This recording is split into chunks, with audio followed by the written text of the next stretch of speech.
Could I please ask everybody to come in and take their seats so that we can start the next session? Thalia, Andrea, and Thomas.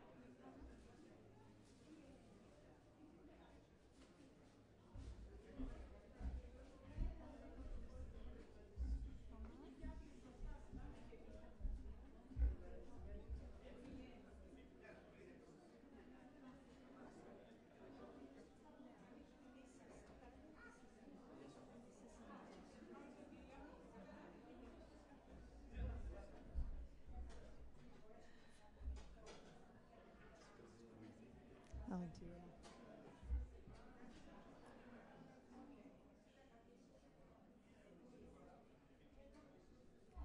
Helen, are there more people in the foyer? Do you think very few? All right.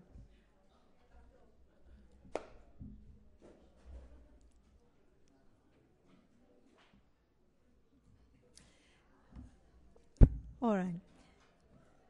Oh no, it's too noisy, Helen.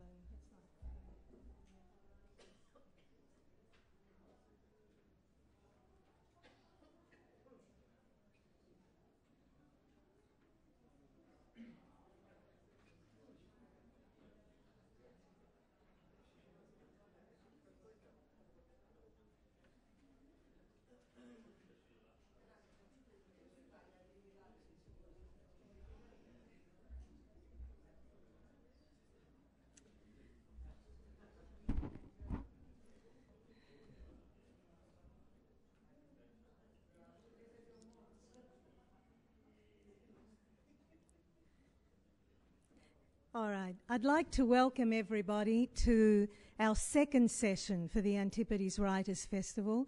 Thank you everyone for coming. I said this in the session previously, if there are any new people who have just arrived. I'm very appreciative that you came on a Saturday morning. I really am. Thank you so much that you came to support our writers. I'm not going to say too much because I really want the writers I really would like you to hear their wonderful words. But the session is called Greek Australian Cultural Landscapes, Interweaving Identity and Memory. And that title came from the works of the writers themselves. When I started thinking about these three writers, they were the words that immediately came to mind as a title. The session, as you can see from your program, is described as such. Three diversely talented poets and playwrights will be dissecting their work in terms of who they are, where they come from, and how their immigrant experience, or that of their parents, has inspired them to create works imbued with a complex perception of time and place. Inner city Melbourne, regional Victoria, Greece, and other Greek diasporas all feature in a luminous interplay of memory and identity. There's a point that needs to be made that pertains to the three writers. When Helen Nickus and I were brainstorming this festival, we wanted it to be a nice amalgamation of emerging writers and established writers. That's very important. Helen and I have been to many festivals where an emerging writer has become very established within one festival. People embrace them and like them. It's a very fine line. These three writers that you see before you are extremely established. Each one of them is at the top of their game. They've been honing their craft for a long time. I've been privileged to see them in action, each of them in action, performing their wonderful works, and they are truly inspiring individuals and artists. The first artist that I'm very privileged to introduce to you today is Thalia. But you stay there, Thalia. We have a running argument with Thalia. She said to me, again, you know, this is the case with the three of them. They're very humble. And Thalia said to me, please, Dina, don't say too many words about me. I'm begging you. And I said to her, Kuklamu, because I always call her Kuklamu, you are just going to have to sit there and listen because I'm going to be at the microphone and I'm going to do what I like. So, Thalia, I'm really sorry, but you know, I am going to say a few words about you. Thalia, of course, some of the more generic ones to begin with. Thalia was born in Katerini, Greece, a 52 baby, migrated to Australia in 54. She lives and has always lived in the inner suburbs of Melbourne. She grew up and worked in sly grog and gambling cafes in Kafenia. Her father owned a thriving Kafenio in the inner city. She says, and I quote her, "I witnessed women being brought in for a meal. The assertive, well-dressed ones could name a price. It was these women who had the most influence on my life." She also worked as a typist and a secretary, and that's very important, and you'll see why in a moment. She says, and again I quote, "I started writing lexicon and visual poetry in 72. Poetry has armed me. I have had many good teachers, some living. They range from anarchists, poets, witches, singers, ratbags, writers, unionists, cleaners, gamblers and communists. She's been a member of the Collective Effort Press, a co-editor of 9 to 5, an extremely important magazine. For those of us who remember it, you'll know that I'm not overstating that. A mag of poetry for the workers, by the workers. That was unique, at least in a Melbourne context. She's also a founding member of the Poets Union of Australia. But I want to say this last thing about Thalia. If poetry is important because of how we can manipulate language and create new forms with language, then what Thalia does has been extraordinary. And she's been recognised for this within Australian and world literary parameters. Thalia single-handedly devised what we now call visual or concrete poetry. This was an extraordinarily new form that had amazing impact, not just on poetry, but also on advertisement and the way we view the visual marks around us. An extremely important poet. It took a lot of convincing to get her to come today, and I'm very, very pleased that she finally said yes. So I introduce Thalia.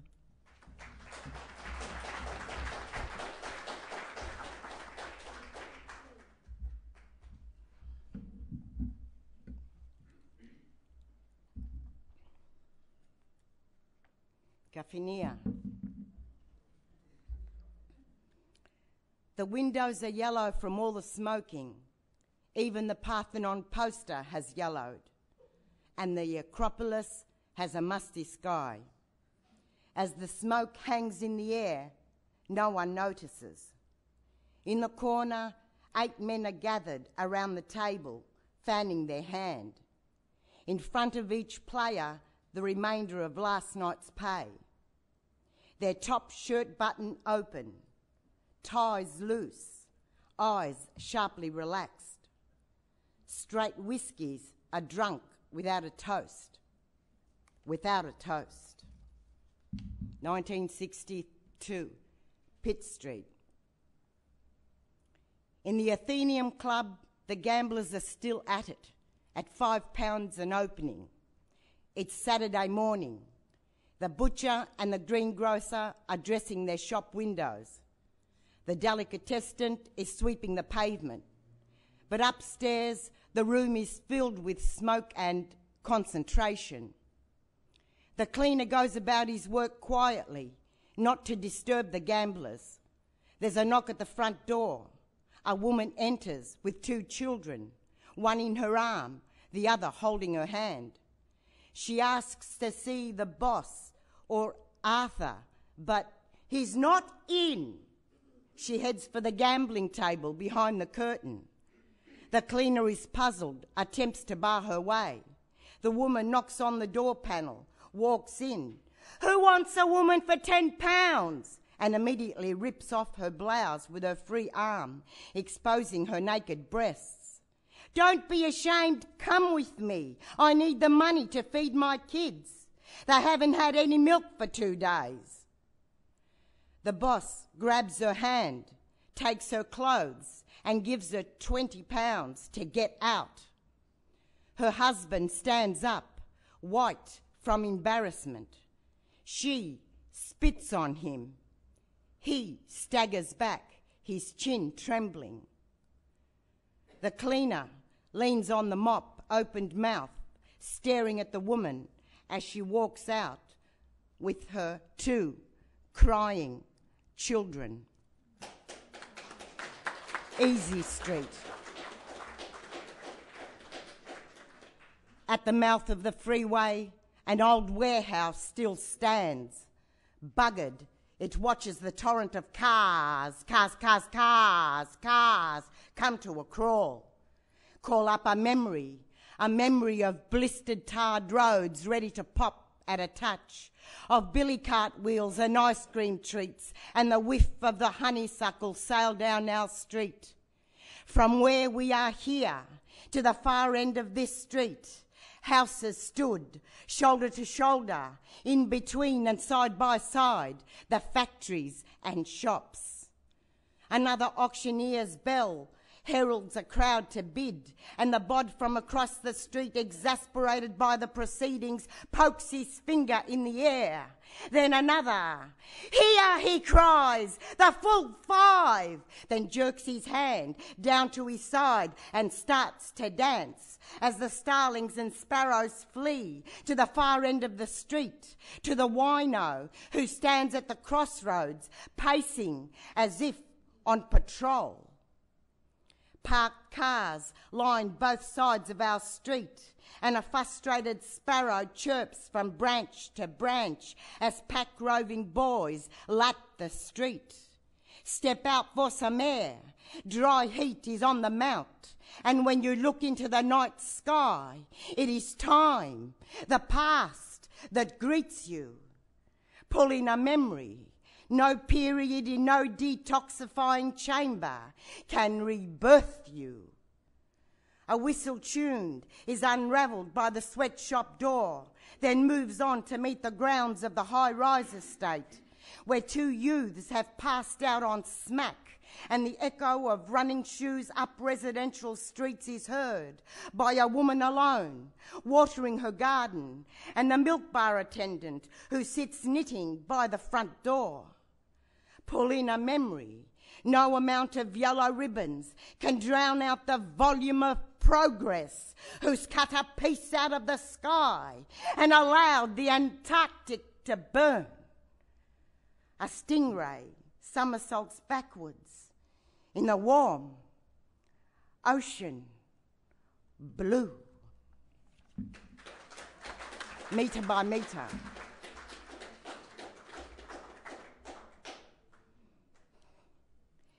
It starts as a rumble in the distance, coming forward, like the hysterical blindness of a wave coming forward. It's the end of autumn and acres of sky.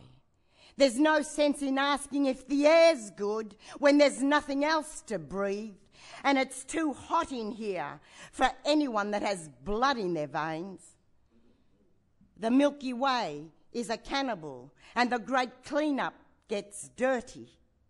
If an idea is bigger than a ditch, bigger than a valley, then they'll lime you down under the Vic markets, and there's rush hour at the cemetery. Experiments on civilians are still practiced, and companies can sue a nation for limiting their profits. They take the beachfronts, metre by metre. They take the parklands, metre by metre. They take the footpaths, metre by metre, metre by metre. A woman cries out, "There are people everywhere, but never close enough, and the spirit in the didgeridoo is out there, out there, out back." Port Kembla's coke ovens burn, and a picture has a sound. 300 children starve to death each hour, and there are 15 million babies born a year in China alone. At Jabaluka mine, a woman was arrested and found guilty for trespassing on her own land. Capital enforces law and order, and the text in your eyes is as potent as a charge, metre by metre, metre by metre. There are outbreaks of parasites poisoning the city's water supply, and the Russians want giant mirrors in space. 2 fighter planes fire 1,000 rounds into a renegade weather balloon, and a man frees himself from a clothing bin. A licence can buy 10 tonnes of native trees, and 1/3 of Melbourne's public space is taken up by cars, metre by metre, metre by metre. To trust in a dream is to prepare a response, and the basic aim of a poker game is the bluff. The member for Wills, with the job description of a chiseler, has pot limit the stakes, and a plague swarms over highways and farms as fat cats swipe a passing snack. A resident drunk is running amok, and the publican's in his drink. If an idea is bigger than a cathedral and bigger than a skyscraper, then, if you're not looking, John says, they'll take your eyebrows, and then they'll come back for your eyes. They take the beachfronts, metre by metre. They take the parklands, metre by metre. They take the footpaths, metre by metre, metre by metre.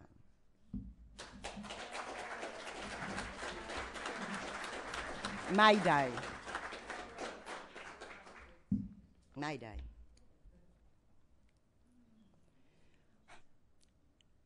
The florists are busy with their flowers and pins, and the PA system is blasting out music.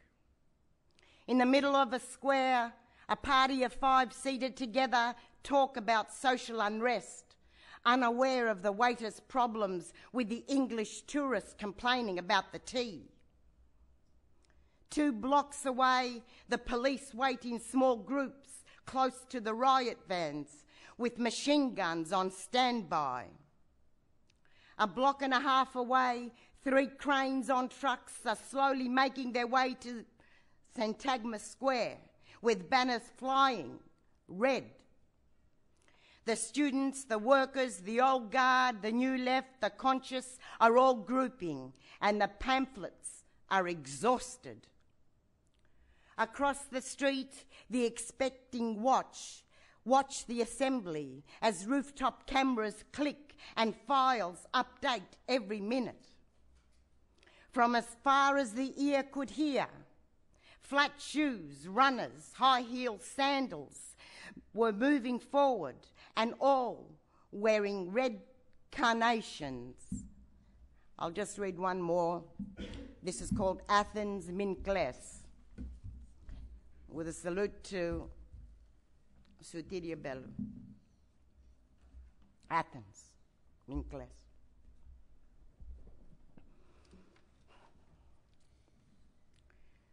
The waiters, the customers, the fortune tellers, the lotto men, the shopkeepers, the businessmen, the traffic police, the couples, the singles, the tourist groups, the loud.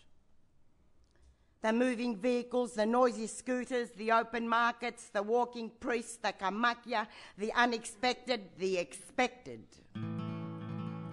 The hot takeaway stands, the restaurants, the quiet, the beggars, the posters, the bikes, the cleaners, the tavernas, the music, the sweepers, the soldiers, the students, the passer-by, the secret police, the workers, the loudspeakers, the banks, the coffee shops, the timetables, the conversations, the hotel rooms, the walking, the talking, the oversighting, the crowded buses.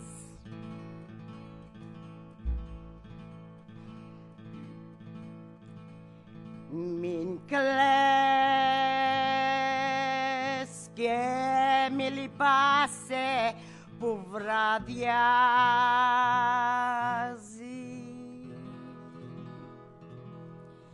Εμείς που ζούσαμε φτωχοί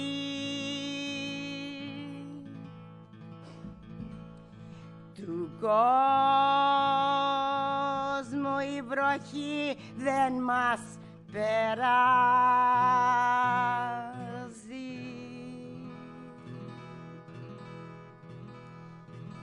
Εμείς πως ζούμε μονάχοι,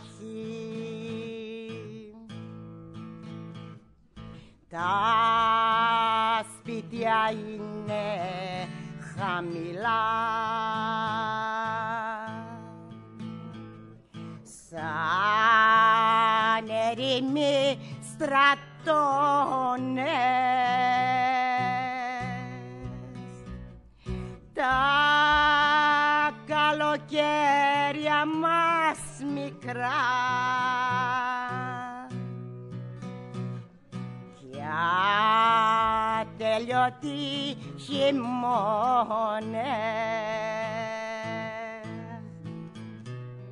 Τα καλοκαίρια μας μικρά κι ατελειωτοί χειμώνες.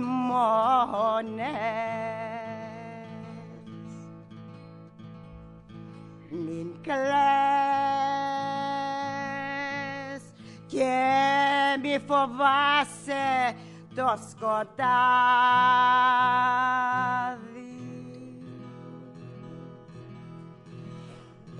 Εμείς πως ζήσαμε φτωχοί,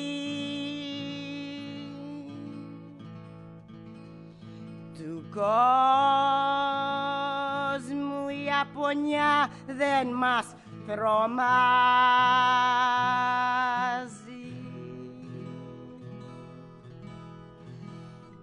Θα έρθει και για μας μια Κυριακή,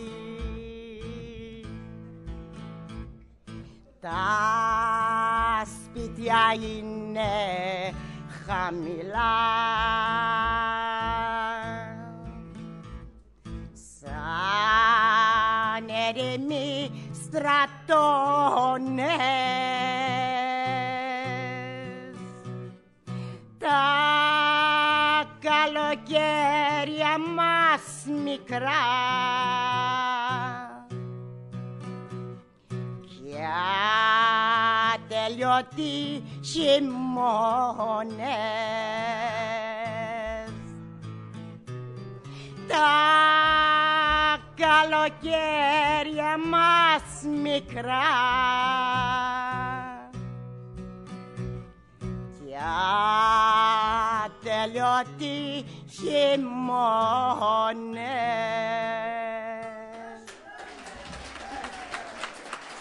Alan Musgrove.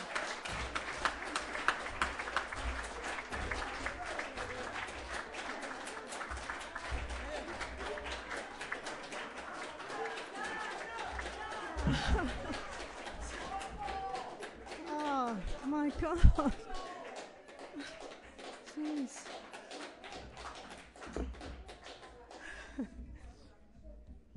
My goodness, you know. I guess they're the magical moments, you know.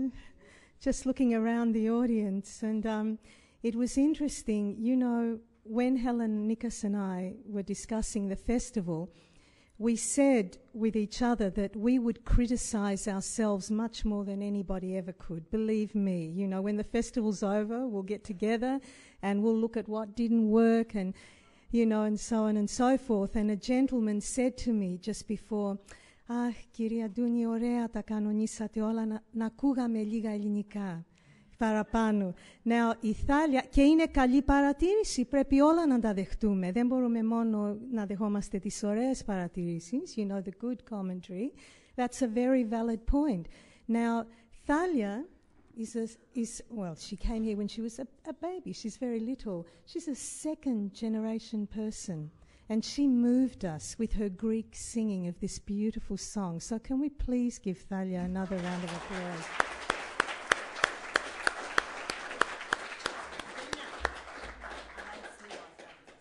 I know you you don't. We've had long conversations with Thalia about our identity and so on.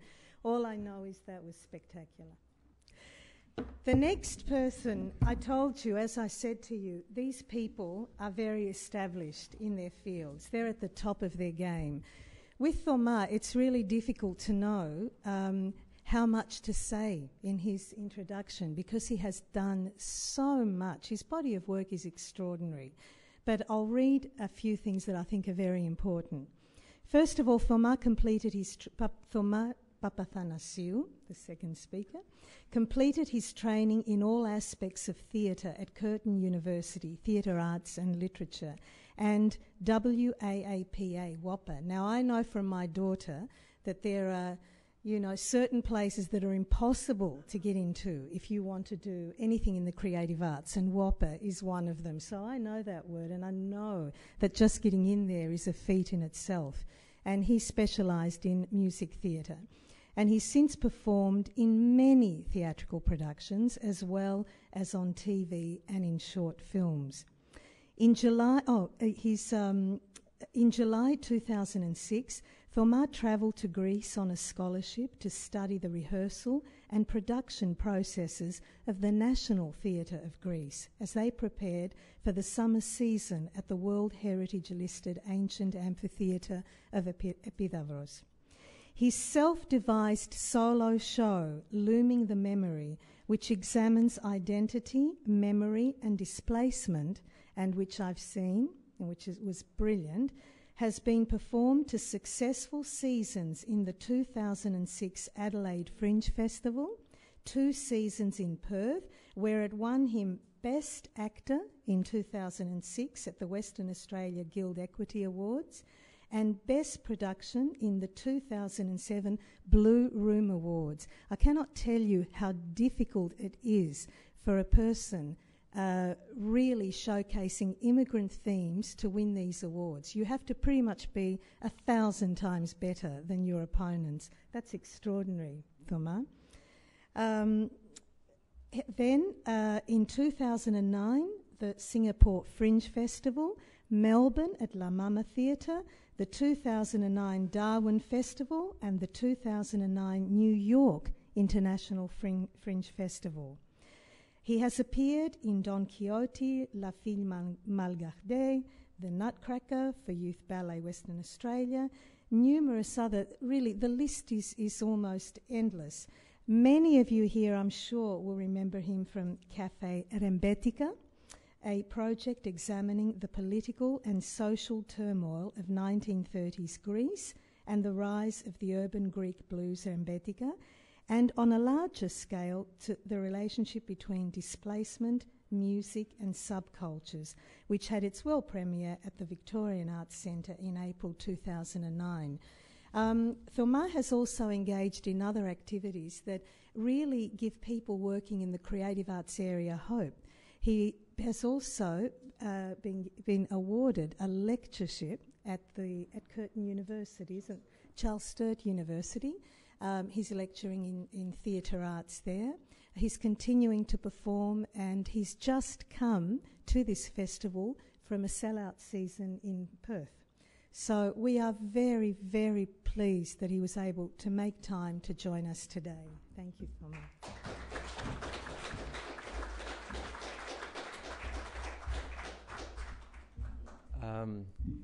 Kalimera σας. Thank you for coming today, and thank you again for inviting me to speak today. It's a tricky thing, what I do, and to talk about it today. There is so much to talk about in such a little amount of time. So what I'd like to try and focus on today is the experience of this particular solo show that I created and why I created it.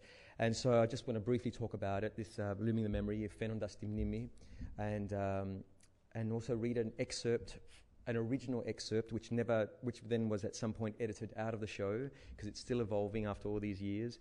And then I'd like to show you, because it is theatre, it needs to be performed, I'll show you excerpts of a performance from one of the seasons that I've had in the past. I was here last night, and I think there was some very, very stimulating conversation between Christos and Nikos, and it got me thinking a lot about what it is that I actually do and why I actually do it. And it is a very, as much as I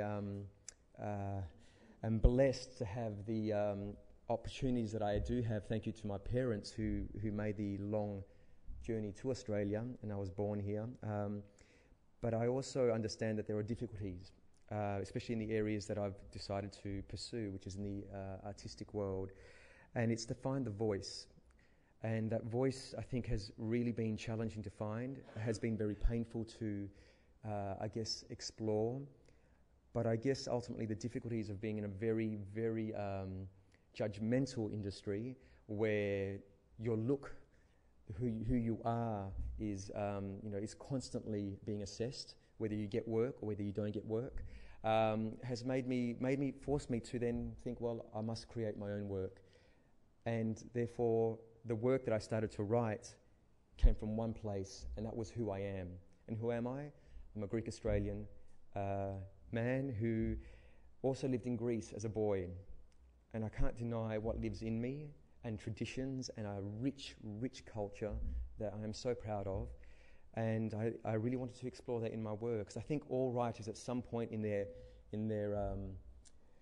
early kind of writing or exploration of what they want to write about, you come back to you and what you believe in and what you're passionate about and what you've experienced. And it's something I definitely pass on to my students. You want to write something, start from who you are and what you're passionate about, what you believe in, because it's a start, and it's a place where you can actually begin to start a dialogue in your writing.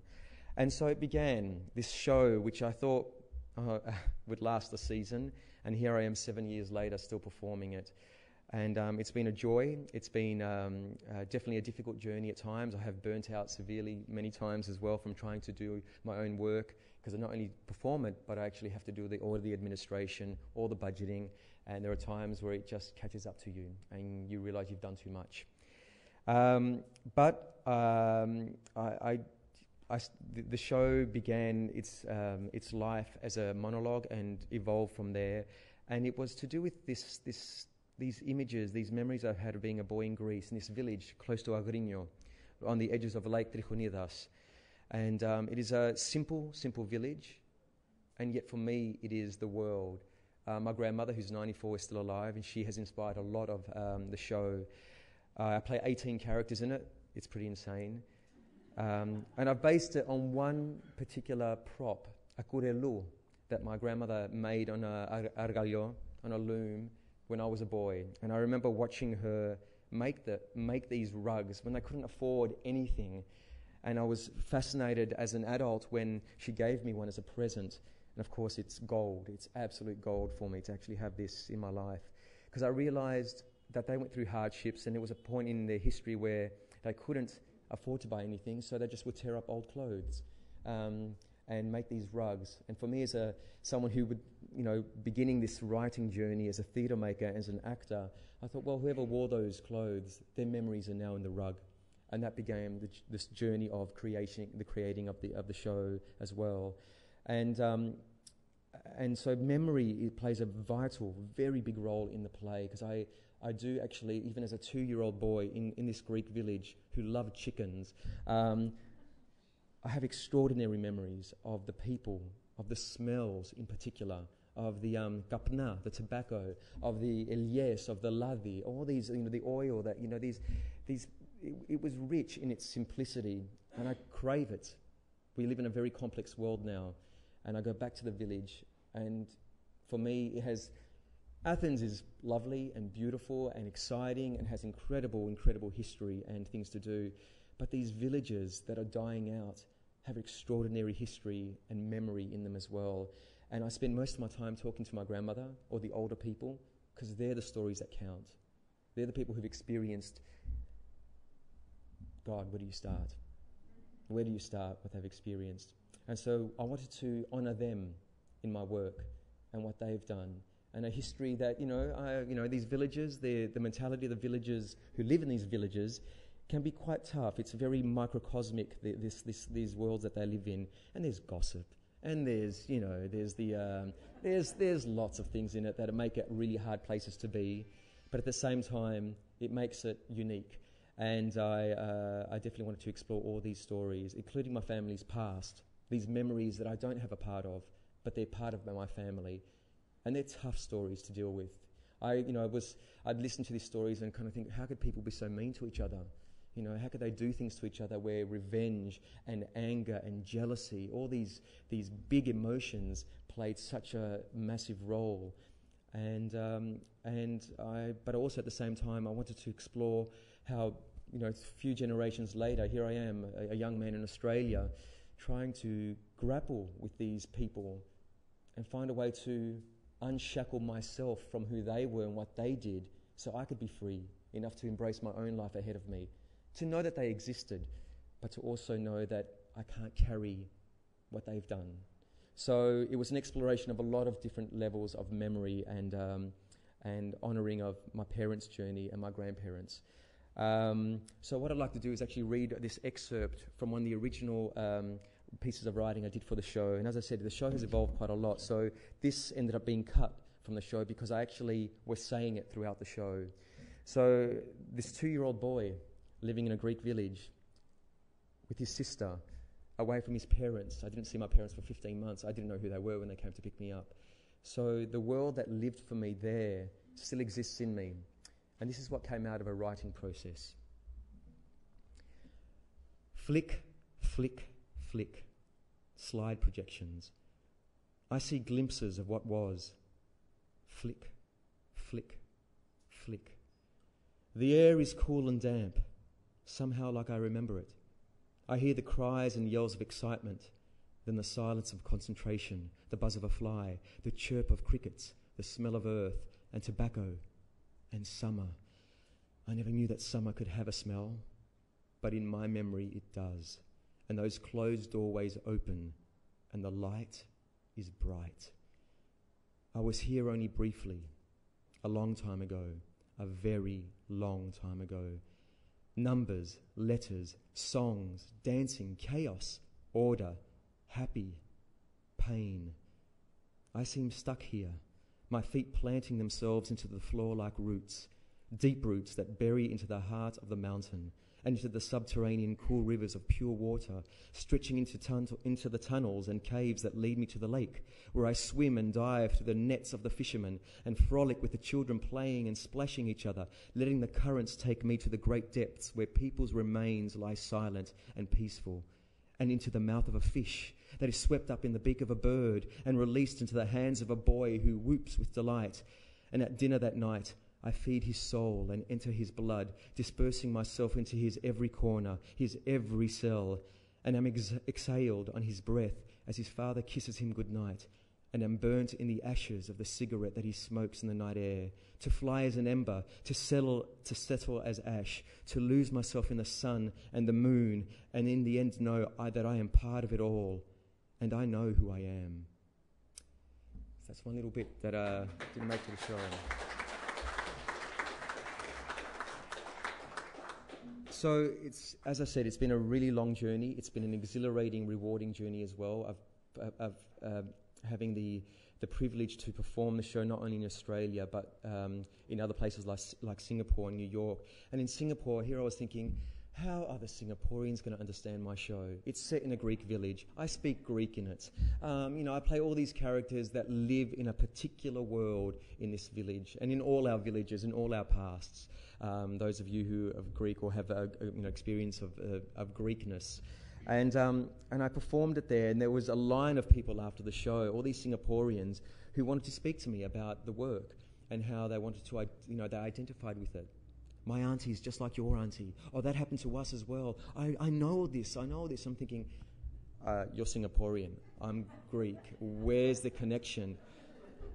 But it made me realize that our stories are the same. No matter where we go in the world, the human experience is something that is quite deep and rich. And therefore, this exploration of a Greek voice is not only a Greek voice, it's a universal human voice. And I think that's where an exciting festival like this can open up the doorways to us exploring and discussing and sharing that we are human after all, and that those elements and those themes of a connection, whether it's with family or friends, and distance and displacement and migration and superstition. Yeah, the mati still plays a big role in the show, and still there.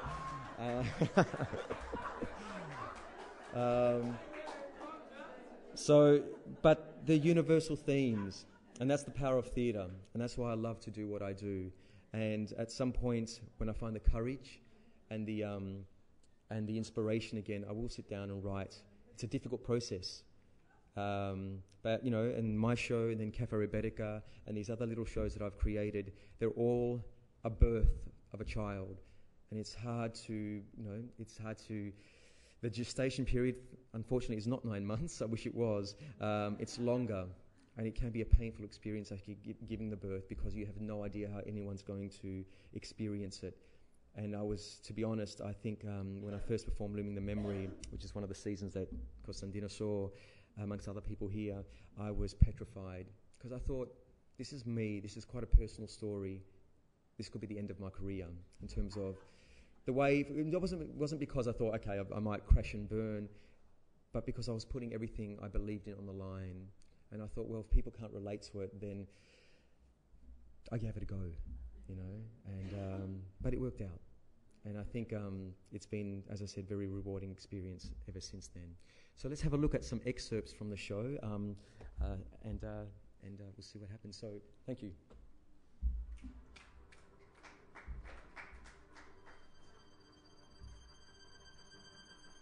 Είναι δύσκολο πράγμα να έχεις την καρδιά σου σε δύο χώρες.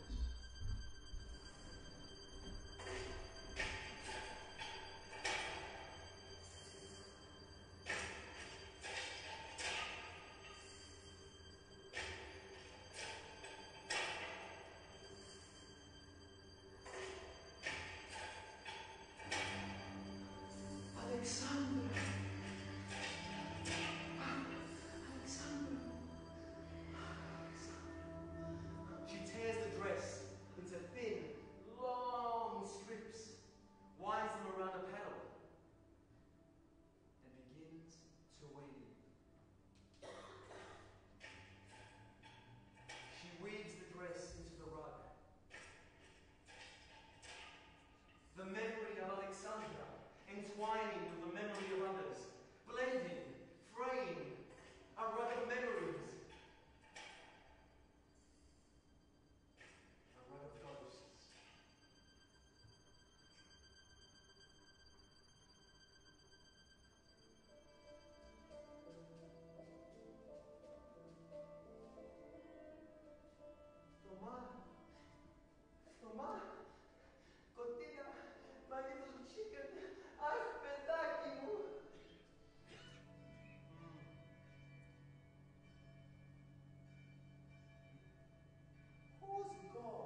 στις φτερά, Θεέ μου,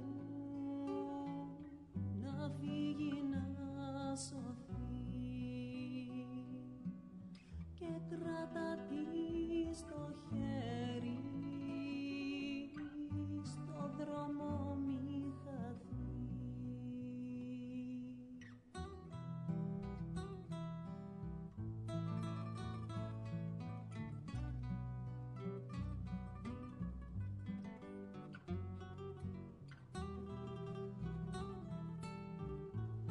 Είναι δύσκολο πράγμα να έχεις την καρδιά σου σε δύο χώρες. It is a difficult thing to have your heart in two places. Δρόμος και η τύχη συμφορά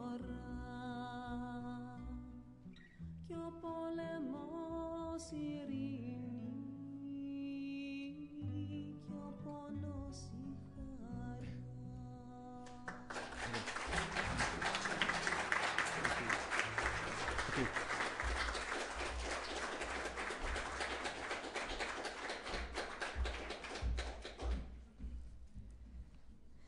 You know, I knew that this session would be really special. I knew it, but this has surpassed any expectation, really. Could we please give another clap for this?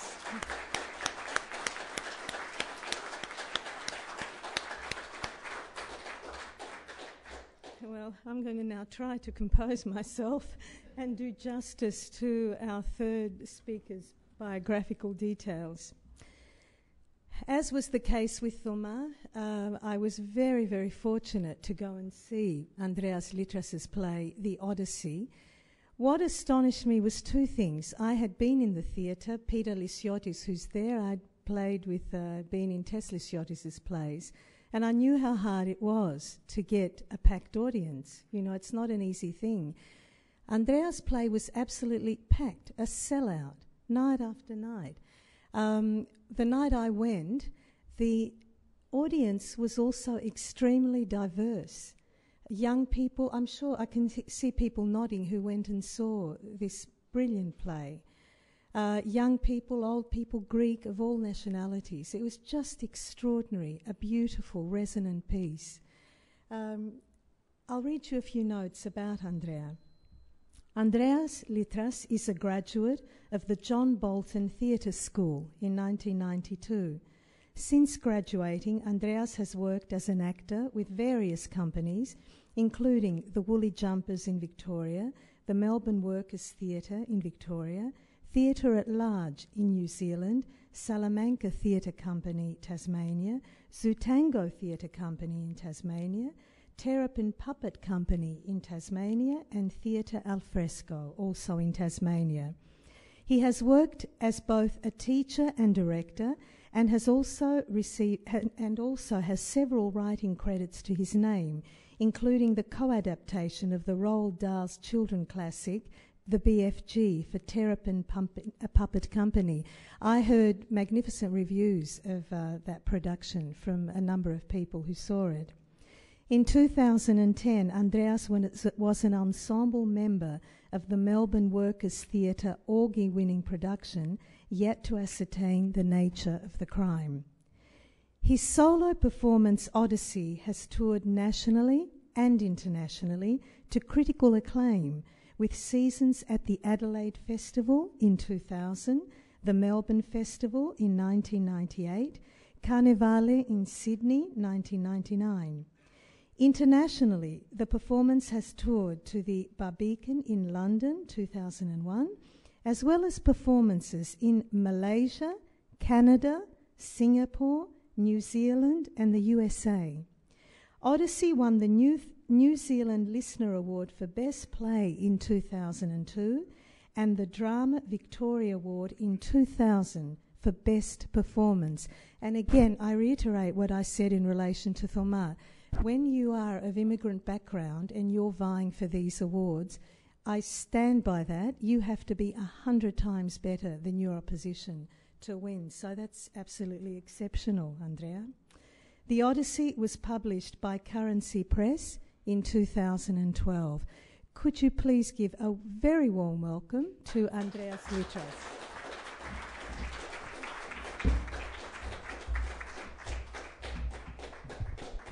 Kalimera σας. It's wonderful to be here today and to be here up on stage with fellow artists and hear the parallels between our stories and between the work that inspires us. I think that last line from Thomas' piece about the pono of living between two countries, I think resonates with us all, yeah?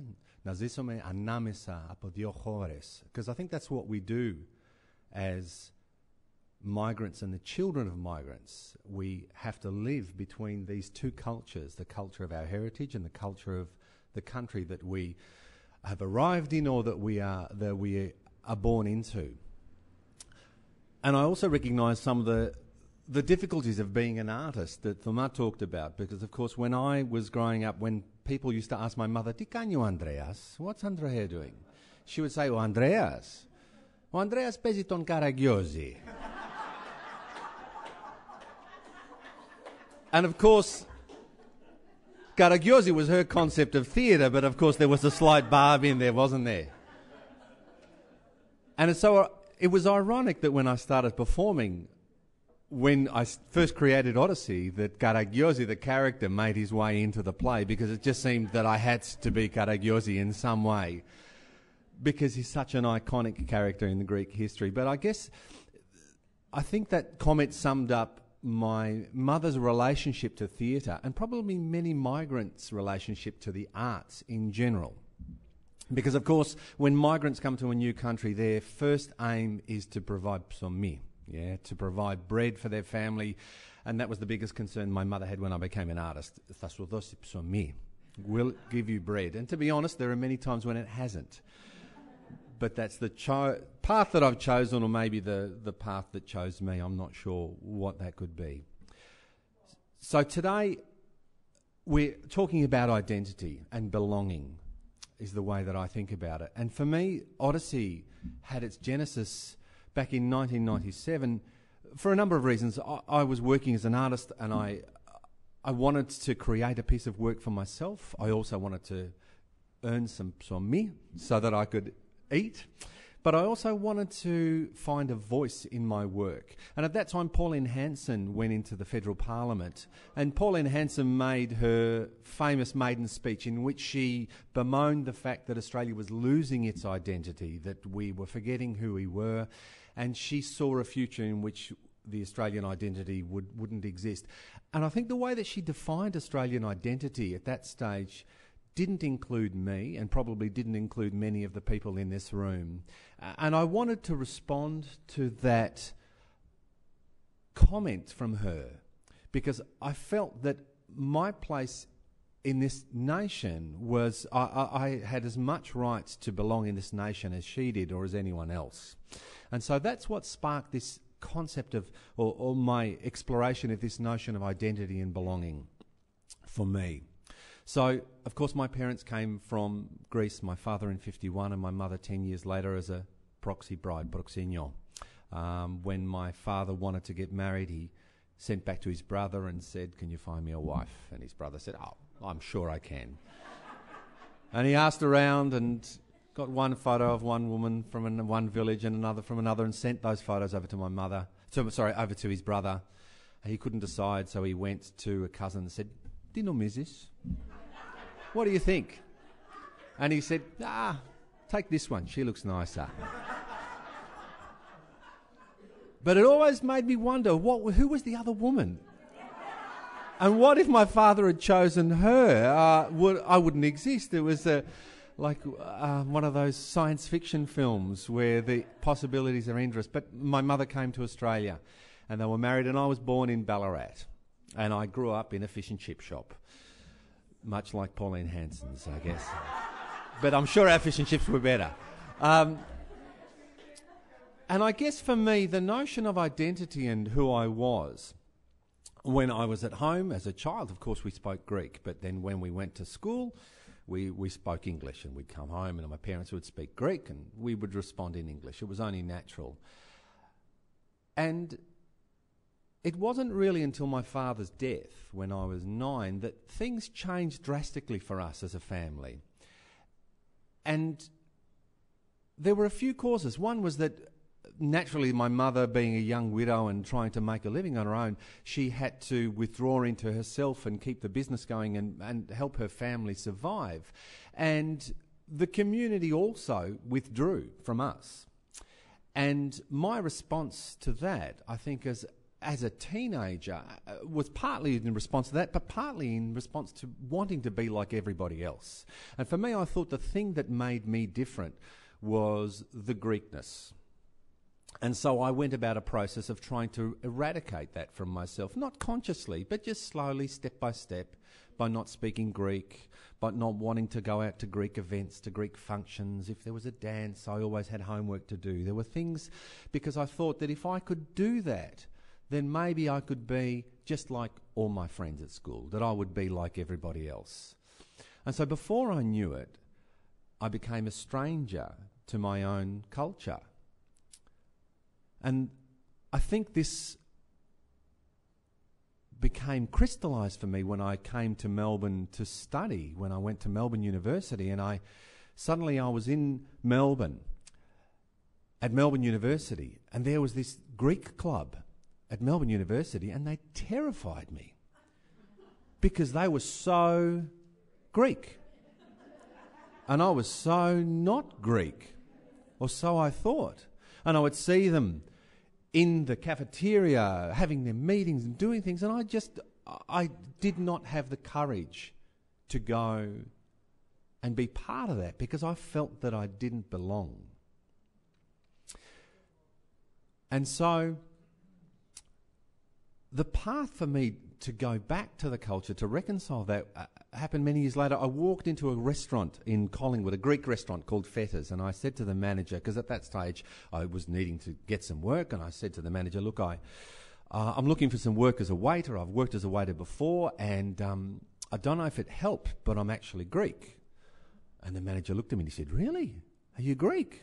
I said, yeah, I am. He said, really? That's great. I'm not.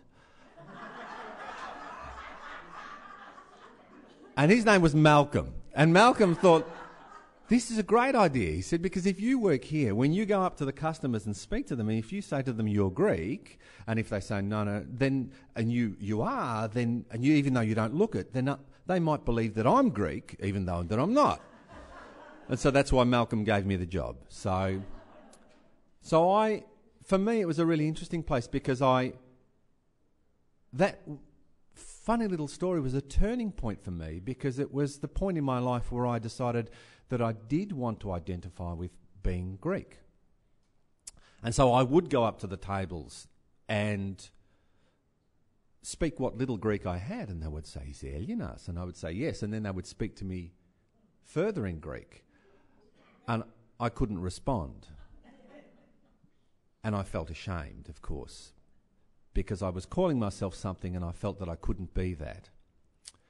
But what also happened to me at that place was, it was an interesting place because the other people who were working there were people like me, people who were interested in the arts. There was an artist there. There was someone who was involved with dance.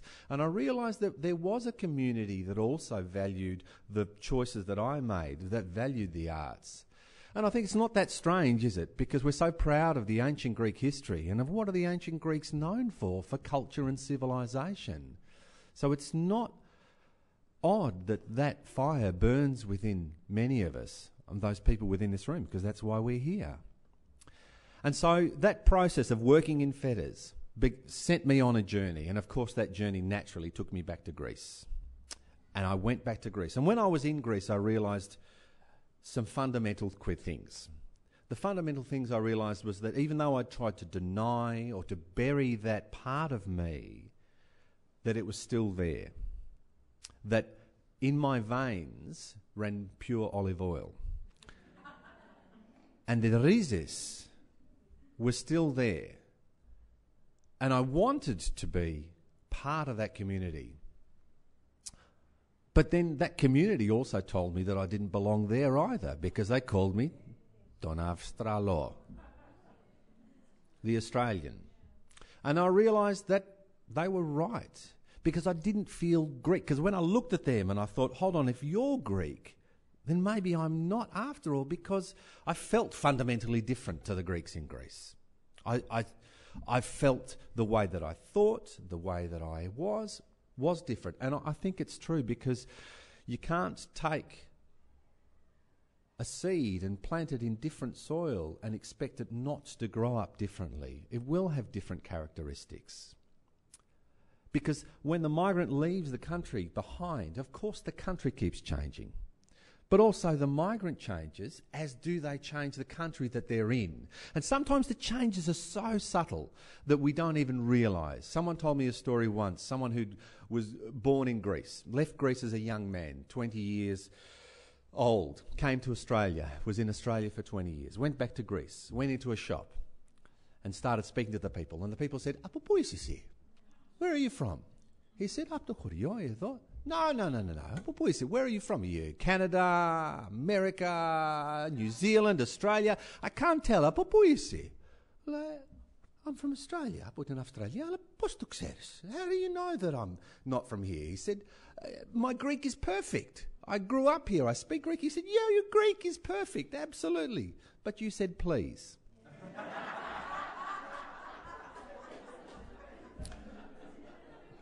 Because we know the Greeks in Greece sometimes are not so polite. Not in a shop. So the things that betray us, that mark us as different, can be tiny sometimes. But they are there. And that was clear to me when I went to other nations. I was fortunate enough that Odyssey was taken to many places in the world, to Malaysia and Canada and Singapore, to America, to the UK, and everywhere I went, I met people who were also of a Greek background, and yet they were all slightly different. We all had a different take, because of course the Greeks in Canada are different to the Greeks in America, who are different to the Greeks in London, who are different to the Greeks, and there were some in Malaysia too, all different. But we're all cousins, of course, because we have that connection to us. So I was in Greece and the Greeks were calling me an Australian, and I thought, okay, well then maybe that is where I belong. But I knew that I had to be an Australian on my terms. And that meant not being ashamed of my heritage or of my identity and of, in fact, who I was. Because if we deny who we are, then we are truly lost, I believe. So for me, coming back to Australia, one of the first things I did was I changed my name. Because I'd been baptised Andrea after my papulia, but my nonna said to my mum, I think if we call him Andrew, it will be better. Because, he won't get teased and it'll make life a lot easier. And so for many years of my life I was Andrew. But when I was in Greece I realised that my papulia was Andrea and his papulia was Andrea, and I wanted to be Andrea. And that was important to me. And so when I came back, I gave myself the gift of my own name. That's one of the lines from the play. For me, it was an important thing in terms of reconciling my heritage with my Australian identity. And I call myself Australian. And that does not mean at all that I am not proud of my Greek heritage at all. I speak Greek and my children learn Greek, and I still recognise that's part of me. But for me, I want to call myself Australian because I don't want to be a subset of this community that we live in. Because sometimes I worry that if I call myself a Greek Australian, or if you're some sort of other Australian, then does that mean that I'm not a real Australian? Whatever that means. And of course we hear that a lot, don't we? Australian. It gets bandied around. And the problem is that when they say that word, I feel that it's a definition that's exclusive, that it tries to limit the amount of people who can own that identity. But I think I want to own that identity. But the fact that my heritage is Greek, that we celebrate Orthodox Easter, that we speak Greek at home, and that my children learn Greek, that doesn't make me less Australian than anyone else. All it means that we have to have such a diverse concept of Australian that it's impossible to define what an Australian is. There are Chinese families in Australia that have been here since the 1850s in the gold rush. Well, if being Australian is about how long you've been here, then they're much more Australian than me, aren't they? But this is the place that I feel that I belong. But it's about those two cultures, about joining them and being constantly proud, about reconciling those two things. Because reconciliation in this nation is not, for me, just about the Indigenous community, but it's about all our communities. It's about knowing our history, because we have to know our history. We have to know where we've come from to know where we're going to. And that was the important thing for me in terms of telling my parents' story and telling my story in the show. It's about recognising who we are and where we belong. And so when I started exploring the material of my parents' life and my family's life, I chose the Odyssey, or again, maybe it chose me. I'd read the Odyssey many years before, and I'd loved the epic story of the Odyssey. And I had a hunch that maybe there was something to be found by putting my family's story alongside the Odyssey, or putting the two together. And as it turned out, it was, when we first started creating the show, we had difficulty because the parents and the family stories felt so real and important, and the Odyssey in some ways didn't seem to fit with them. But thankfully Garagiosi came to the rescue, and we found that by taking a sort of tonguing, a cheeky sort of approach to the classic story of the Odyssey and having fun with that, it provided a comic relief to the migrant story. But not only that, what it did was it explored, or it lent some of the epic qualities of the classic story to the migrant story, because my family are not very important people. They came from tiny villages in Greece.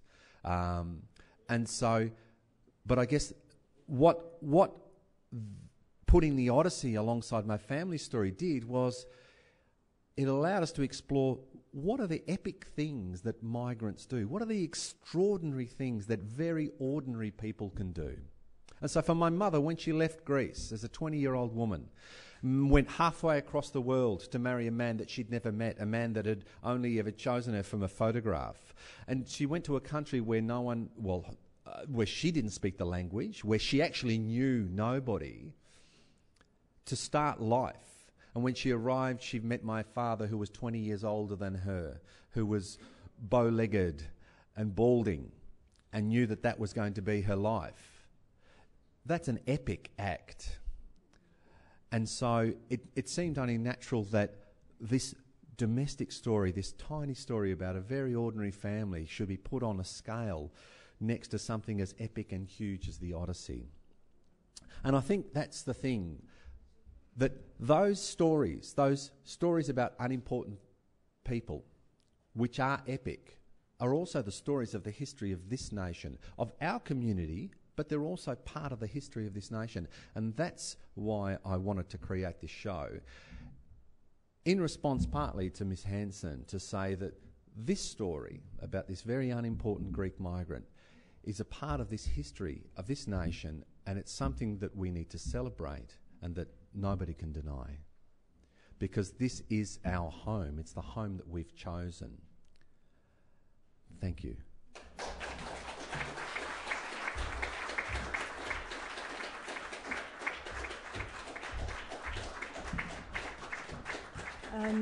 I just want to say that Andrea has also brought an example, has brought his show, The Odyssey.